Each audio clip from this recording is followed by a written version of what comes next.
భారత రాజ్యాంగ ప్రవేశిక భారతదేశ ప్రజలమైన మేము భారతదేశాన్ని సర్వసత్తాక సామ్యవాద లౌకిక ప్రజాస్వామ్య గణతంత్ర రాజ్యంగా నిర్మించుకోవడానికి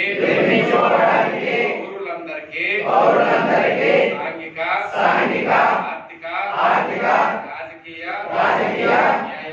న్యాయాన్ని ఆలోచనలలోనూ భావ ప్రకటనలోనూ విశ్వాసములోనూ నమ్మకములోనూ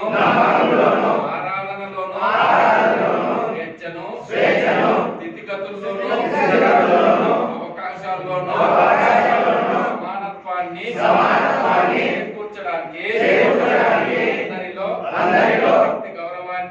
గౌరవాన్ని జాతీయ సమైక్యతను సంరక్షిస్తూ